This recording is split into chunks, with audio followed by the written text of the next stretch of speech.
Bon, d'abord, je crois que ça n'a pas été dit, mais c'était implicite.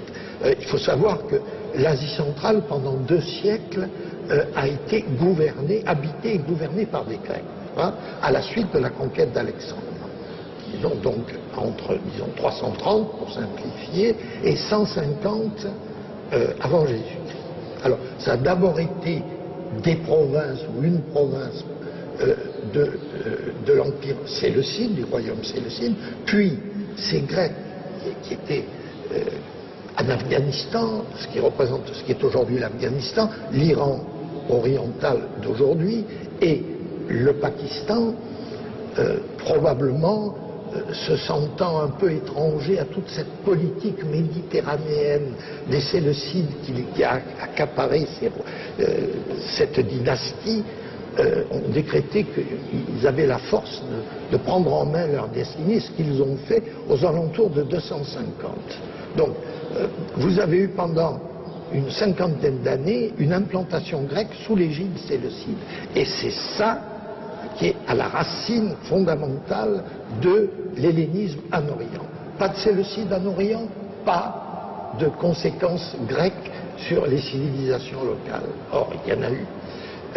Et puis après, un royaume indépendant qui se fractionne lui-même, à la fois au nord de la grande chaîne de montagnes de l'Hindoukouche, qui traverse d'est à ouest l'Afghanistan, au nord de l'Afghanistan, puis au sud de l'Afghanistan, et qui déborde donc là sur une partie du domaine proprement indien dans la vallée de l'Indus, aux alentours de ce qui est aujourd'hui la capitale officielle du Pakistan, Islamabad, qui n'est pas loin de Taxila finalement, qui figure évidemment dans les histoires d'Alexandre. Mais donc, il y a eu en Bactriane, c'est-à-dire dans le nord de l'Afghanistan, dans la vallée du grand fleuve de l'Asie centrale, qui s'appelle l'Oxus, et qui s'appelle aujourd'hui la Moutaria, il y a eu des villes grecques.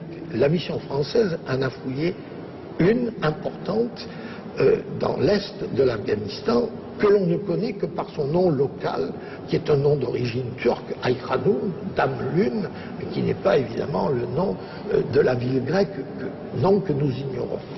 Mais là, nous avons découvert, au cours d'une quinzaine d'années de fouilles, toute une ville avec, je dirais, les attributs essentiels d'une cité grecque. Il y avait un palais, comme il y en avait, notamment en Macédoine, puisque la Macédoine est au centre de notre entretien d'aujourd'hui. Il y avait un gymnase, comme il y en avait dans toutes les villes grecques. Il y avait un théâtre, comme il y en avait dans toutes les villes grecques. Il y avait une nécropole hors les murs, comme dans toutes les villes grecques, avec la tombe du fondateur à l'intérieur de la cité, au cœur même, à l'entrée du palais. Ça, c'est symbolique aussi. Donc une ville grecque. Et je dirais, par certains aspects, une ville macédonienne aussi. J'en prends un exemple. Dans le palais qui a été construit, je parle du dernier état qui est le plus monumental et qui comporte une cour à péristyle, avec un péristyle qui est même ultra grec puisqu'il est rhodien, c'est-à-dire que le péristyle de fond est plus haut que le portique de fond est plus haut que les 3 autres portiques latéraux. Dans ce palais, il y a des salles de bain. Alors ça aussi, c'est un autre caractère, mais qui n'est pas strictement macédonien, mais tout simplement grec. Il y a des salles de bain. Si vous allez dans les palais achéménides, il n'y a pas de salle de bain. Il y en a après, à l'époque islamique, à l'époque sassanide, je n'en connais pas. Mais bon, ça, la pratique du bain, c'est une pratique grecque. Et il y a des salles de bain, non seulement au palais, où elles sont monumentales, mais dans toutes les maisons, qu'on peut dire des maisons de colons, mais dont on n'est pas sûr que ce ne soit pas des Bactriens hellénisés. Donc c'est une ville grecque. Et en plus au palais, ces salles de bain monumentales qui ont été construites, pour simplifier, aux alentours de 150 avant Jésus-Christ. Donc vous voyez, au milieu du IIe siècle. Qu'est-ce qu'on trouve dans ces salles de bain? On trouve des mosaïques décorées de motifs à la fois géométriques et végétaux, mais animaux aussi, il y a des dauphins, il y a même un crabe, ce qui est une rareté comme élément de décor, mais qui existe dans certaines mosaïques grecques. Et cette mosaïque du palais est faite selon une technique qui n'est pas typiquement macédonienne, mais qui, je dirais, a été magnifiquement illustrée par les grandes créations macédoniennes du IVe siècle. La mosaïque est faite avec des petits galets de rivière, de couleurs différentes, mais forcément de couleurs, dont les couleurs sont limitées. C'est soit rougeâtre, soit blanc, soit noir. Et qui sont implantés dans une nappe de ciment, colorée elle-même en rouge avec de la chamotte. Et lorsque nous les avons découvertes, à la fois ces nappes de galets qui dessinaient des dauphins, des palmettes, des motifs qu'on appelle la grecque, entrelacés, et même un crabe, nous avons eu l'impression que nous étions véritablement à Pella.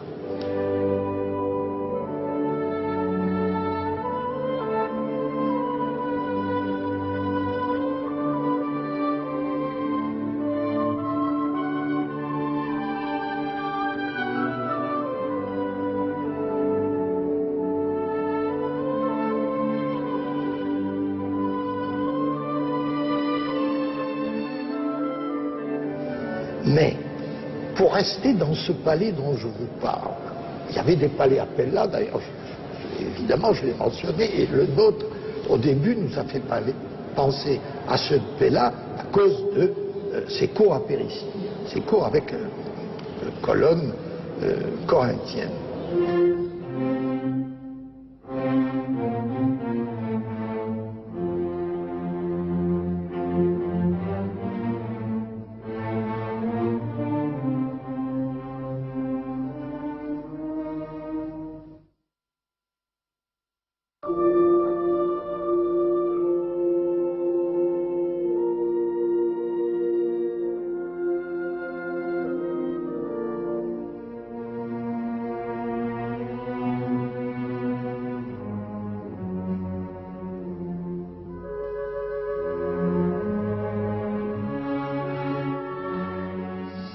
Because the truth is that the Greek culture came to Asia through the language, through the arts, through philosophy, but it also met Buddhism, for example, met other philosophies, and this is one of the things that Alexander appreciated. He recognized that there are other philosophies, other views, other ideologies. He had an open mind, and I couldn't say the tragedy that he died so young, because again we don't know how he would have developed, but the fact that the age in his 20s, in his early 30s, to recognize this kind of universal culture and to establish Greek as the universal language, which continued to be for 100 years after the Arab invasion until about 750, for 100 years. And this is how the Arabs learned Greek, to be able to translate the works that survive the catastrophe of the library, and to translate them into Arabic, and then Arabic into Latin. This is how Renaissance came about. I mean, this is a very long influence through the centuries in the human history. Η πρωτοφανής έκρηξη της ανθρώπινης νόησης που είχε προηγηθεί, με κέντρο κυρίως στην Αθήνα, όταν είχε ανέλθει σε υπέρτατα ύψη φιλοσοφικής σκέψης, πολιτικής οργάνωσης και καλλιτεχνικής δημιουργίας, κατά την περίοδο της ελληνιστικής εποχής, διατηρήθηκε και διαδόθηκε συστηματικά, ανοίγοντας συγχρόνως νέες λεωφόρους επιστημονικής έρευνας. Αναπτύχθηκαν επιστήμες όπως η ιατρική, τα μαθηματικά, η γεωγραφία, η αστρονομία, η φιλολογία, καθώς και η φιλοσοφία και οι τέχνες. Sitting here, I feel that I have my left the East and my right the West. And I think it is this encounter of the East and the West brought about those wonderful results. And this culture saturated, as it were, the world and the cultural world, and it had many ramifications that spread around and influenced the cultural status, the way of thinking, the development of science throughout the world. And it's not accidental, to my mind, that cities, a city like Ai Khanoum, for example, we see the decoration of the floors to be the same as the ones in Pella. Yeah. And we see in Kandara, for example, a lot of mosaics as well. All these similarities, that is a real transplantation of the West to the East.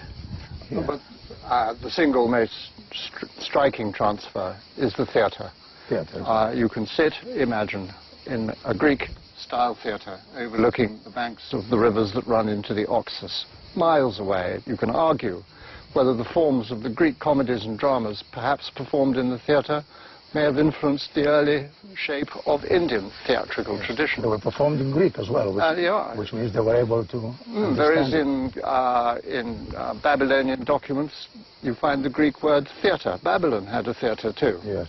Of course, the king's commanders and the king's royal officials were very important in these cities. They are not minor versions of Athens, completely free and autonomous in the classical period. But city life, we realize, is very important. An older view of the Hellenistic age was that suddenly frontiers were enormous.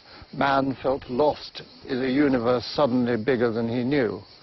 But the more we look, the more this is wrong. Greeks coalesce in the same family structures, the same organization within the new cities. They often retain the laws that they have known from their home cities when they come. There is a strong civic life and civic sense going on below the world of the court. And again, the Déraciné Greeks cluster at the various Hellenistic courts, where they either have the patronage that often the city-states hadn't given them, make the great advances as a result in medicine, with royal patronage to give them time to think on these questions, and sometimes the objects with which to think. The great advance in medical science in Alexandria comes partly and briefly because the Ptolemies allowed the dissection of living prisoners.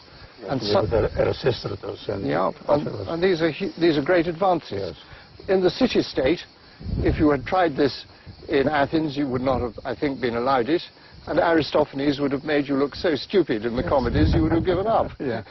This is a different world. Yeah. But there is this strong framework of civic life too. You still belong. Yes. We are not dealing. This is the charm of the period. Menandros satirized this. We are not looking at a vast, rootless America with everyone wondering, who am I? Yes. People know very well who they are. Yes. This is part of the period's strength and force. Right. Yes. And that is different from globalization in our own days. Yes. Yeah. These Greeks didn't ask themselves the modern question about their identity. Yeah. They knew only too well. Yeah, they knew only too well. Yeah. You are absolutely right, Yeah. Robin. Theaters never existed out the Greek world or Greek experience. And in Egypt, you will find traces of theaters in,